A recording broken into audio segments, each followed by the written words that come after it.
Oi, eu sou Larissa Ribeiro, engenheira agrônoma, especialista em paisagismo e jardinagem e criadora do método Jardinagem de Sucesso. Esse é o primeiro vídeo do ano de 2022, seja muito bem-vindo, eu estou muito feliz em ter você aqui. Mas agora vamos ao tema. Você sabia que você pode adubar as plantas, aí os nutrientes vão para o solo, estão lá pertinho das raízes das suas plantas, mas mesmo assim elas não conseguirem absorver? Continuam pequena, amarela, sem flor, raquítica, enfim, isso pode acontecer, independente do adubo que você usa. Pode usar o melhor adubo, o adubo com uma tecnologia mais top da galáxia, pode fazer adubações nos intervalos certinho, como o fabricante recomenda, e mesmo assim você não ter efeito nenhum. E hoje você vai entender o porquê isso pode acontecer e como resolver esse problema. No solo, não existe só os grãozinhos de terra, solo é tudo isso, tá? Lá onde crescem as raízes, onde a gente pisa, tá bom? Onde as plantas se fixam, onde a gente rega. Lá não tem só grãozinho de terra, lá tem outras coisas também. Uma dos elementos assim muito importantes que a gente tem no solo é chamado pH. Você já ouviu falar nisso? A acidez, o pH, ele é medido em números, tá? É uma escala numérica que vai de 0 até 14. Quanto mais próximo de 0, mais ácido. E quanto mais próximo de 14, mais alcalino, mais básico, o oposto do ácido. No meio, entre 0 e 14, a gente tem o quê? O quê? Metade. 14, divide por 2. Você é muito esperto, 7. Isso mesmo, a gente tem 7. E 7 a gente considera um número neutro entre o mais ácido e o mais básico. Não importa se você nunca ouviu falar, fica aqui, não se desespera, não vai ser nada difícil, vai ser tranquilo de entender e é muito importante para que você tenha resultado nos seus trabalhos aí de jardinagem, tá? pH é referente à acidez do solo.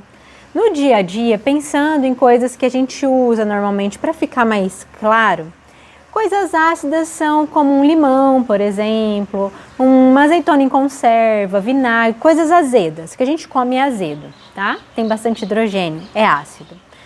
Ao contrário disso, são coisas básicas ou alcalinas, o oposto. E nisso, no nosso dia a dia, talvez você use bicarbonato de sódio, conheça leite de magnésio, que é mais, amarra um pouco a boca. Isso são coisas básicas. No solo, isso acontece, essa escala aí de pH, esse elemento que talvez seja novo para você, talvez não, ele existe e é muito importante, fundamental para que a gente consiga fazer com que a planta absorva os nutrientes. E o que isso tem a ver com os nutrientes do solo, Larissa? Tem a ver que é assim, quando a planta está precisando de alguns nutrientes, talvez você já tenha passado por isso com você mesma. Sabe que às vezes a gente está com uma vontade de comer uma coisa específica, sei lá, carne, um churrasco. Às vezes não, a gente quer comer, enfim, uma fruta, alguma outra dieta. Você está com muita vontade de comer. Isso acontece várias vezes porque o nosso organismo está pedindo determinados nutrientes, determinados elementos, tá? No solo, o sistema lá de comunicação do solo e da planta, isso também acontece. A planta precisa de nutrientes, assim como eu e você, para viver. Ela se alimenta e o alimento dela é nada mais que os adubos que a gente oferece, a matéria orgânica que está lá no solo. O que acontece? Ela precisa, por exemplo, de nitrogênio. Precisa crescer, está fazendo folha e nitrogênio faz isso. Ela emite um sinal lá de cima para baixo, lá nas raízes, as raízes que estão em contato com os grãozinhos do solo, ela se comunica. A raiz manda um sinalzinho para o solo, conversa e fala, olha, manda nitrogênio para mim. Ele libera nitrogênio, esse nitrogênio sai e junto com a água ele entra pelas raízes, sobe para a planta e lá dentro acontecem outros fenômenos. E aí, o que acontece? Um solo que está com pH ou muito ácido ou muito básico, não está num bom pH para as plantas.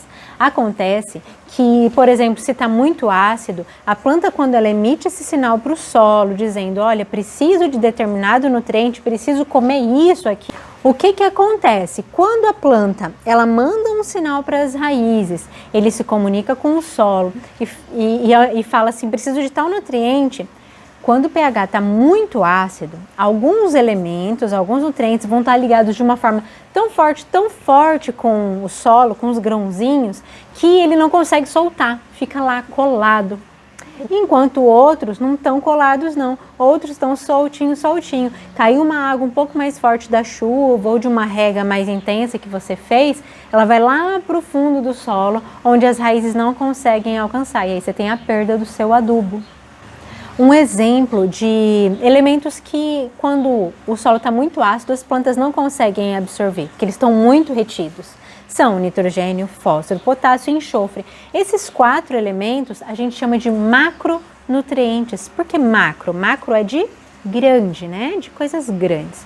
Macronutrientes porque são elementos que as plantas absorvem em uma grande quantidade. Não é pouco que ela precisa para viver, é bastante.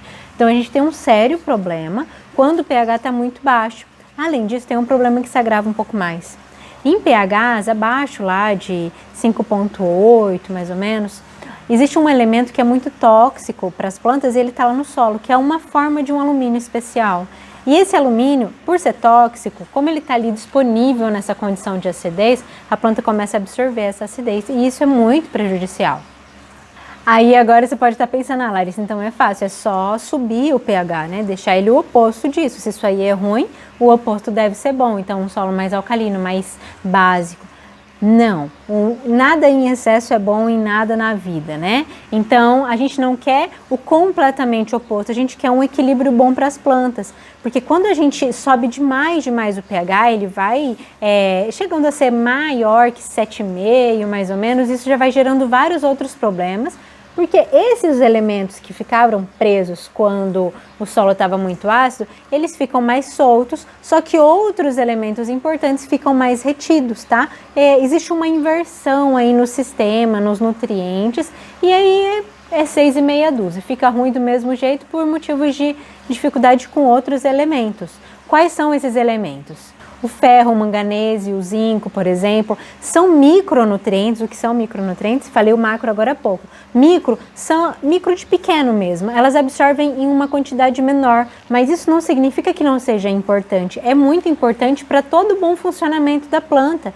Se você quer uma planta viçosa, bonita, vigorosa, resistente a pragas, a doenças, né? Ela precisa estar equilibrada e para isso ela precisa ter um equilíbrio nutricional, assim como eu, assim como você, assim como as pessoas precisam se alimentar bem para terem boas condições de vitalidade, as plantas também. Qual é, afinal de contas, um bom pH então para as plantas? A gente sabe que é de 0 a 14 e tem uma faixa que é levemente ácida, a gente sabe que o neutro é o 7, né? Então, entre 5,8 e 6,5, levemente ácido, é bom para a maioria das plantas ornamentais. Eu disse maioria, não é regra, tá? Para uma boa parte, a maior parte das ornamentais é uma boa faixa para se ter ali do pH. Existem exceções, como por exemplo os cactos, as bromélias, elas gostam de um pH mais ácido, tá? Mas em geral, essa faixa aí tá bem legal. E como é que você vai fazer para descobrir qual é o pH que tá? Os solos brasileiros, eles tendem a ficar ácido conforme o tempo passa, ou seja, o pH tende a baixar conforme o tempo passa. Se você tem plantas muito antigas, em vasos muito antigos, que pararam de dar flor, pararam de crescer, quando você plantou eram verdes, agora fica um verde meio amarelado. Se você fez jardim há muito tempo, jardim no solo, direto no solo, gramados, ele tem um funcionamento lá dentro dele, onde a gente tem mais matéria orgânica, tem vida acontecendo, tem micro-organismos, né, esses que a gente não enxerga a olho nu, tem pequenos insetos, talvez até pequenos animais que morem lá dentro, e essa matéria orgânica, essa vida que libera várias excretas, vai acidificando com mais rapidez o solo. Às vezes começa a acontecer surtos de doença, surtos de praga, problemas assim que a gente trata e não resolve. Mas por quê? Porque as plantas estão muito fragilizadas, as plantas não estão legais, não estão bem, elas precisam de ajuda para se manter vigorosas, elas precisam estar forte, resistente, e isso se faz com uma boa alimentação, uma boa nutrição das plantas, tá? Então, se tem bastante tempo que você fez, que você plantou e a planta não está mais indo para frente, não expressa mais aquele vigor, é o momento de você conferir o pH. E como é que você faz isso? Eu vou te mostrar a forma como eu faço, tá? Tem um vídeo já curtinho aí na internet, nas redes sociais, Mas eu vou te mostrar o que eu uso. Cadê? Antes de te mostrar a forma como eu faço, que é uma forma amadora, mas que funciona bem para a maioria dos casos. O jeito mais exato, mais preciso de você medir um pH é pegar a gente chama de amostra, um punhadinho, pegar um tantinho de solo, tá? Existe uma forma certa de se fazer isso. Se você quiser saber, coloca nos comentários para mim, que eu posso fazer um vídeo explicando sobre como coletar o solo para levar para um laboratório. Assim como a gente faz exames de sangue, a gente vai em laboratórios, né? Existem laboratórios específicos que fazem análise de solos. E lá ele vai dar pra gente várias informações. Vem uma ficha que pode ser completinha, com todos os nutrientes, a quantidade de cada um, elementos tóxicos que tem no solo e um dos fatores, dos itens lá que são analisados é o pH. Tá? Então vem exatamente o pH que tem lá naquele solo. Mas como eu faço? Eu uso isso aqui, ó. Esse aqui é um medidor digital, ó. Quando a gente liga, ele tá em pH 7. Ele é uma varetinha assim, ó. Eu tiro essa pontinha aqui e em um solo úmido eu coloco, espero um pouquinho até ele regular aqui e ele dá o valor. É exato? É preciso? Não, não é, mas ele marca bem, funciona bem. Recentemente eu fui a uma cliente e todo o pH de todos os vasos, eram jardins apenas em vasos, todo o pH ele estava na casa dos 4, tá? 4,5, 4,6, 4,7. O que precisava fazer? Eu precisava subir esse pH, porque eu queria ele no mínimo um 5,8 para lá. E o que você faz para conseguir corrigir esse pH? Tá baixo, Larissa, descobri que tá baixo. E esse aparelhinho aqui, ó, é um aparelhinho barato, tá? Não é caro, não. Se você trabalha com jardim, é fundamental você ter isso. Sabe por quê? Você consegue resultados mais rápidos. Você não erra, você ganha tempo com os seus clientes. Tudo que a gente não pode quando a gente tem clientes que a gente está atendendo é demorar para oferecer resultados, né? Então, se você é o jardineiro que faz só o que o cliente pede, eu quero que poda, eu quero que... Enfim, talvez seja a hora de você dar uma maratonada aqui nos conteúdos e avançar um pouco mais, oferecer resultado. E isso é muito, muito importante, tá? Porque é o que vai fazer com que você tenha diferencial no mercado. É fazer com que, nossa, na verdade o que vão falar de você é que a mão do fulano, a mão da fulana é boa mesmo, hein? Veio aqui na minha casa, uns 15 dias depois, as coisas já estavam diferentes, já tinham mudado. Mas por quê? Porque você sabe o que você está fazendo. Isso é muito, muito importante. Vamos lá. Identificou que o pH está muito baixo, seja porque, sei lá, você fez uma análise no laboratório, seja porque usou esse medidorzinho digital, ou existem outras formas de medir pH. Se você quiser saber outras alternativas mais caseiras, não vão te dar precisão no número, mas você vai conseguir ter uma ideia, se é mais ácido, se é mais básico, pode deixar aqui nos comentários que eu vou ler e quem sabe fazer um outro vídeo, tá bom? Falando sobre isso. Mas, tá baixo o pH, você precisa subir. E para corrigir isso, você pode usar calcário, cal virgem, cal hidratada. E eu vou te dar um valor que eu uso para jardins, tá? Para plantas ornamentais e que funciona bem. Eu uso uma proporção de 200 gramas para 1 metro quadrado. Você vai ficar medindo 1 metro por 1 metro, puxando o treino e tal? Não, não vai fazer isso. Você vai tirar a área toda em volta, vai ver qual é a área e vai fazer ali uma continha para saber quanto de calcário você vai usar, ou cal hidratado, enfim, o que você optar. Essa proporção para plantas ornamentais é boa, tá? E o resultado, ele não vem de um dia para o outro, nem de uma semana para outra. O calcário, o produto que você for usar, ele leva mais ou menos 90 dias para chegar no valor final que você tem. Aí com isso, você pode também trazer um outro raciocínio. Se leva 90 dias, o pH ele demora quanto para mudar? Demora, não é de um dia para o outro, tá? É bom monitorar, eu gosto sempre de olhar pelo menos umas 2 vezes por ano. Eu faço isso com os clientes, tá? No começo do ano e no meio do ano, dou uma monitorada, vejo como tá, para fazer correções, mas não é um processo lento. Se você está adubando, se você está cuidando e não está vendo resultado nas suas plantas, olha o pH que provavelmente é isso.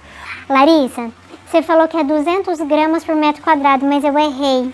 E eu achei que era 2 quilos por metro quadrado e agora o pH tá muito básico, subiu demais e eu tô com um monte de problema lá agora. O que é que eu vou fazer? Existe forma de conseguir também controlar isso. Não é o ideal é você fazer da melhor forma, mas supondo que errou, se for possível incorporar a matéria orgânica nesse solo, nos vasos, né, na superfície ali de gramados, faça isso, isso com o tempo, não é rápido também, mas vai ajudar a acelerar a acidificação, vai ajudar a acelerar a redução desse pH. Agora, existem outras formas que são um pouco mais rápidas, mas que podem dar alguns efeitos colaterais, que é a adição de ácidos fortes, como o sulfato de alumínio, ou você pode também colocar enxofre, tá? Ele vai ajudar a reverter o problema que você causou. Eu espero muito que esse vídeo tenha te ajudado. Eu quero que você tenha muito sucesso nos seus cultivos, tá? Eu quero que você decole aí junto com a natureza e com todos os benefícios que ela proporciona. Quero que você tenha assim, grandes diferenciais nos seus tratos, nas suas atividades com as plantas. E se você quiser saber, quiser ver como faz a aplicação do calcário, deixa aqui para mim também nos comentários, que eu vou ler com muito carinho e posso fazer um vídeo para você. Um forte abraço, um feliz 2022. Tchau!